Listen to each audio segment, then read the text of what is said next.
Welcome one and all my friends, my fam, my fellow fans of Clash of Clans. It is your host, Galadon, and yes, as you might have guessed by the title and the description and the thumbnail, it is a 1v10 war. It is me against all of these 10 players, probably, in this war that has taken me 3 months. That is right, it took me 3 months to find a match, and we're going to go through every single battle today. And don't worry, we will fast forward through most of the boring stuff. But, you know, it's fun. It's been a long time since we've had an update. It's been a long time since we've had a war. And it's just one of those fun things to do while we wait for the next update to actually drop. You gotta have more than one Clash of Clans account, I say, in order to fight boredom. Okay, so my 2.0, Galadon 2.0 is attacking. We will put the names of each account at the bottom right corner of the screen so we can keep track. And I just wanted to say I am excited to announce that today's video is sponsored by the subscribe button. That's right, it took me several minutes to put together this amazing animation, so if you have a chance, please subscribe to the channel, consider turning on notifications, and of course, as always, use code Galadon. All right.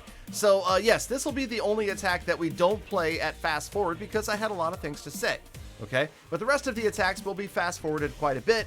As you may have already noticed, we always start with the bottom of the barrel accounts. Not that there's anything wrong with being a Town Hall 2, okay? If you're a Town Hall 2, I'm not trying to, you know, make fun of you or anything like that. Just hurry up and get to Town Hall 3, for gosh sakes. Come on, okay. So yes, we pick up the 3-star, and there's a little bit of strategy here. I'll admit, there's a tiny bit of strategy to attacking at these extremely low Town Hall levels. Okay, first 3 stars for just Galadon, and you can see we are way behind right now, 20-3. Second 3-star coming up, it is again Galadon 2.0 that is going to be attacking. And okay, just real quick, the fundamental strategy here is pull out the clan castle, pull the clan castle troops, whatever they may be, over near the only archer tower. Okay, you see that is the only air targeting defense. That's the only thing in this base that can possibly stop the baby dragon.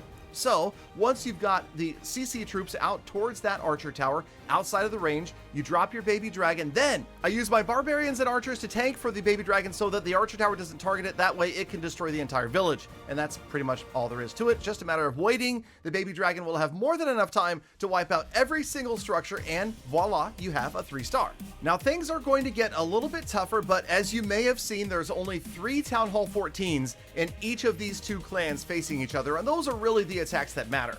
Here is Galadon 3.0, and it's the basically same strategy. We're pulling the balloons out, then we're wiping it out with the baby dragon, then hopefully the baby dragon gets in and it wipes out that archer tower. This time, of course, we had wall breakers and giants, so another easy triple, and Galadon 3.0 is done for the day. Back to the dugout, and out comes, well, I had to switch to Galadon 10.0. So a bit of bullying took place right here, unfortunately, but that's just the way it works. Remember, of course, that the opposing clan has a very similar complexion of town halls, meaning that's probably part of the reason it takes a month or so to find a match, and that is that the game is making sure that it's not a super unfair matchup. Of course, these are always going to be easy 3 stars for the higher town hall against the lower town hall, seeing as everybody always gets 2 attacks. That's why the other clan obviously is going to 3-star all 7 of my bottom bases, and it really only comes down to those top 3. So let's move on to my Galadon 13. This is the rushed 13, and offensively it's not that rushed.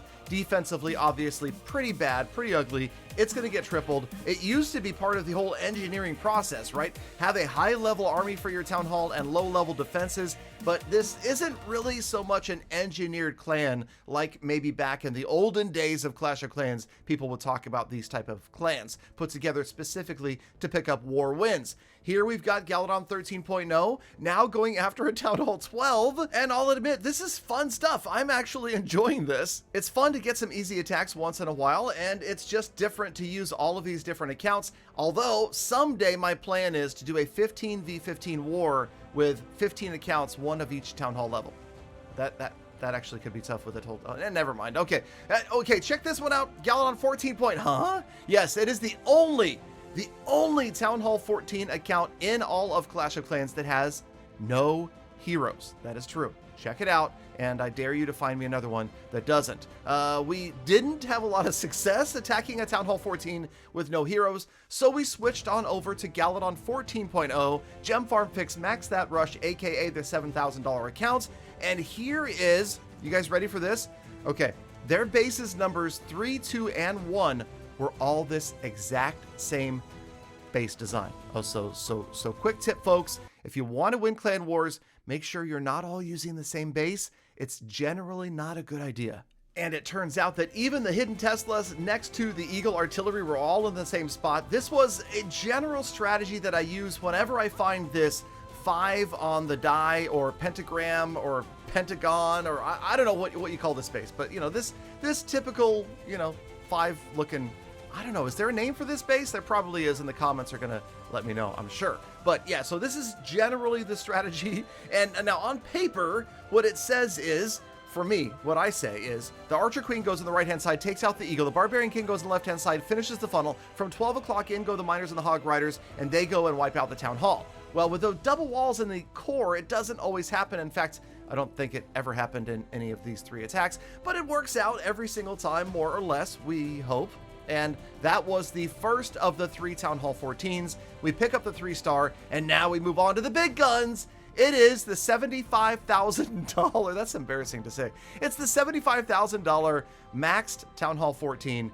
And I realize that, yeah, that 75K is crazy. But remember also, this game is almost 10 years old, and I've been playing for about 9 of it and spending a lot of money just like gemming donations before the gold pass and things like that. Okay, so same essential strategy as the last attack. So we fast forwarded through it because, yeah, it pretty much goes the same way. So this one works out pretty similarly to the first attack, and that is the general idea, right? If it ain't broke, don't fix it. We get in there, use the same exact strategy, execute pretty much the same way, and we pick up another 3-star. And now we are down to the final attack of the war, and we need to get a 3-star in order to keep our perfect war record running, because we have picked up 30 stars in the last 5 wars in a row, I believe.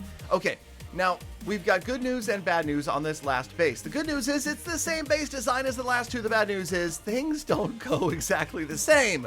For whatever reason, the Archer Queen and the healers are going to wander off a little bit to the right this time and get annihilated by the Multi-Fargate Inferno. Everything else seems to go to plan, and luckily, because this base is a lower level Town Hall 14, we still managed to clutch out the 3-star and simply overpower it with our maxed out army. And yes, that means we are indeed going to pick up the 30-star perfect war, and Galadon's clan cannot lose.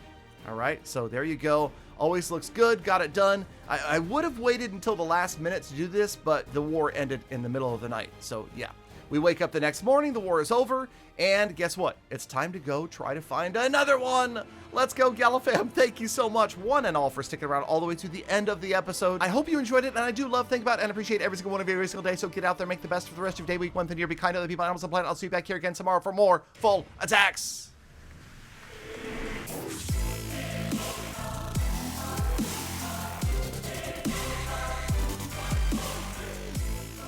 Galadon, I'm not impressed. Attack with all 10 accounts at once. Then all will be impressed.